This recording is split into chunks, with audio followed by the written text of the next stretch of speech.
the final lesson of the ShopWave series. 11 lessons of building are behind us. Today we step back from writing code and look at what we built. A complete architecture review, honest reflection on what worked and what we'd do differently, proper unit tests using ProviderContainer, a preview of what Riverpod generator changes, and a lot of what comes after this series. So this is the lesson where the pieces click into a complete picture. So let's start with the numbers. 12 lessons, 11 providers across the 3 dependency tiers, 6 fully implemented screens with real navigation, 4 distinct provider types: plain provider, notifier provider, sync notifier provider, and the family modifier, 1 complete e-commerce loop from browsing to confirmed order, and 0 service locators. All dependency injection is handled by the Riverpod provider graph itself. We built something real incrementally, lesson by lesson. Now let's review what we got right, what has cost, and what we'd change. 6 things that worked particularly well. The feature first folder structure meant every lesson added 1 folder. The existing code was never scattered. The authenticated DIO provider bridge was the most impactful single decision. 11 lessons of protected API calls written without once thinking about auth token injection. The sealed auth state eliminated null bugs by construction. Cat immutability made cat notifiers logic simple and reliable. Order summary provider is a textbook composition. Checkout screen reads one thing and gets the right answer reactively. And the Go router bridge meant authentication and navigation were genuinely decoupled. Here the honest assessment of the cost. Manual provider declarations are the biggest economic issue at scale, but Riverpod generator eliminates this. Auth notifier does more than one thing. At team scale, the session restoration logic belongs in its own service. Then order notifier combining history and placement is a pragmatic simplification. It's fine for ShopWave, but you need to split it at scale. Then there's no offline support, which is a deliberate educational simplification. Hive or SQLite will integrate cleanly into the provider graph as another infrastructure tier provider. Then pagination for products is absent. In production, that's a priority.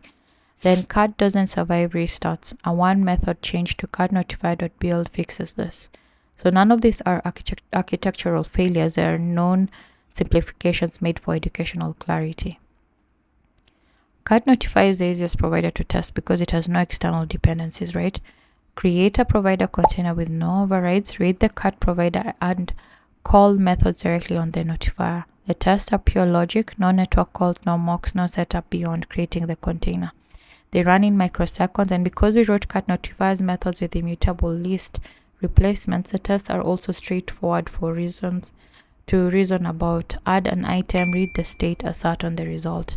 The immutability discipline we kept throughout lesson 8 makes the test exactly as clean as the implementation.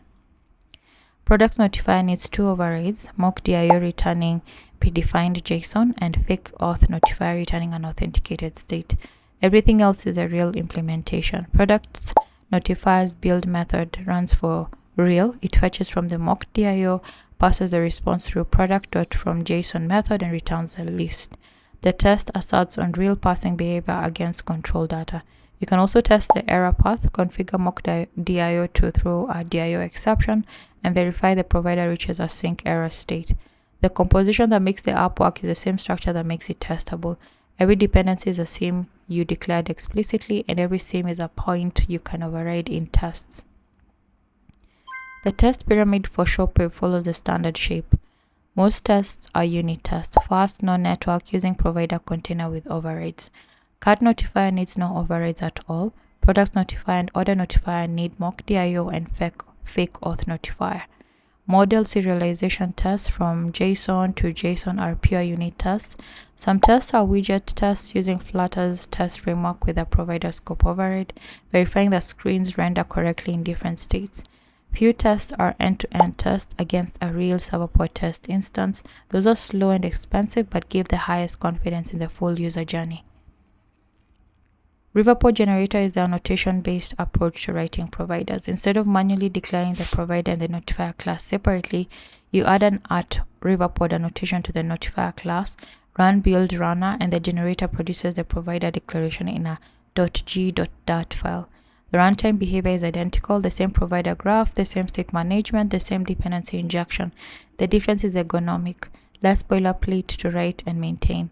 Learning the manual way fast, which we did across 12 lessons, makes the generated code feel fully legible.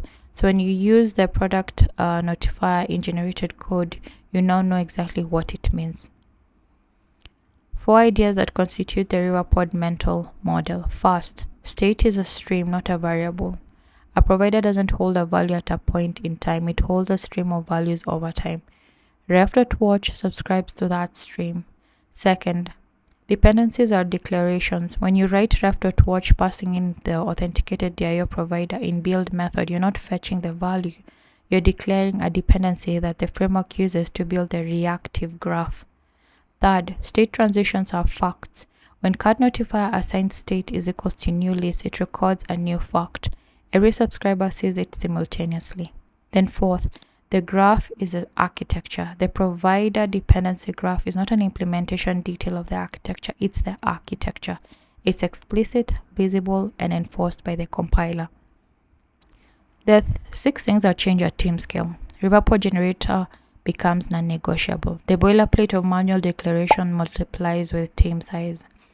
Feature boundaries become package boundaries with explicit APIs.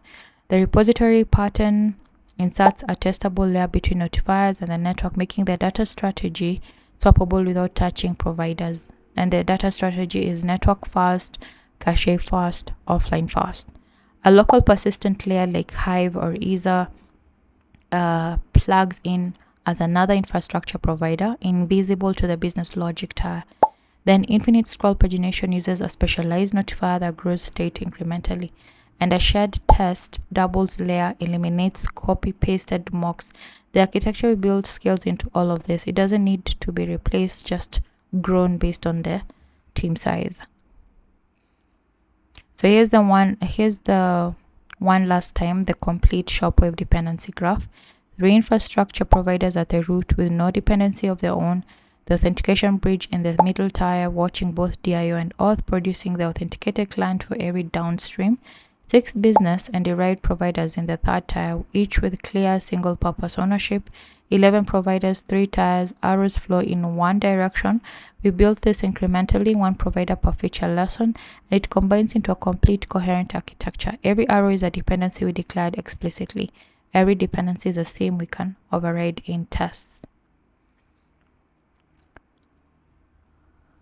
So there are 6 concrete next steps. Write these tests. Start with cat notifier, which needs 0 setup, then progressively add mock DIO for network dependent providers. Switch to Riverpod generator. Migrate 1 provider at a time. The generated code is semantically identical.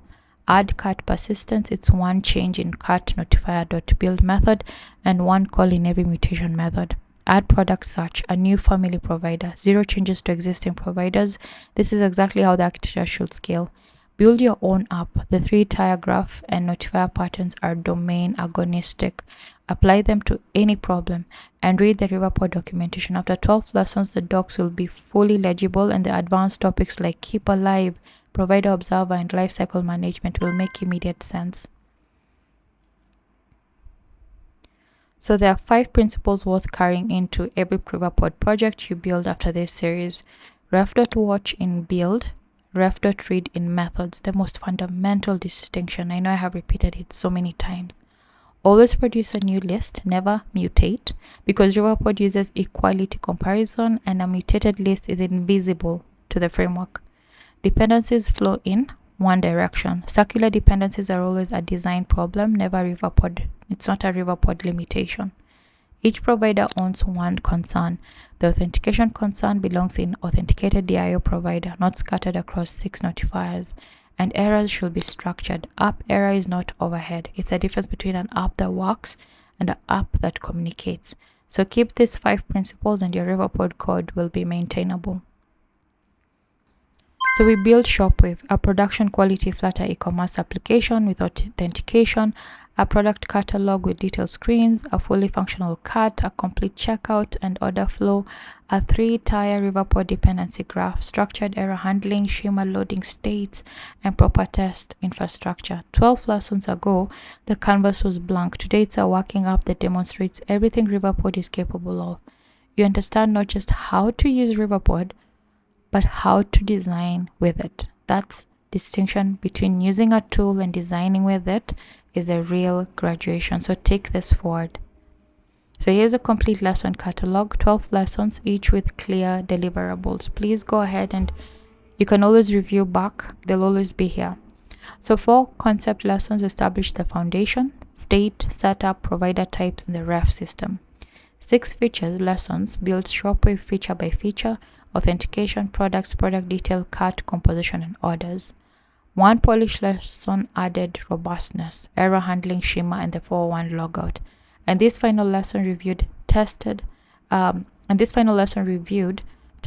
graduated the series. So the incremental build strategy worked. Each lesson built on what came before, and by lesson 10, the features composed naturally because the architecture was already sound. The provider type decision tree simplified into 4 cases. So the plain provider for read-only derived values, computed asynchronously from other providers, no mutations, no async.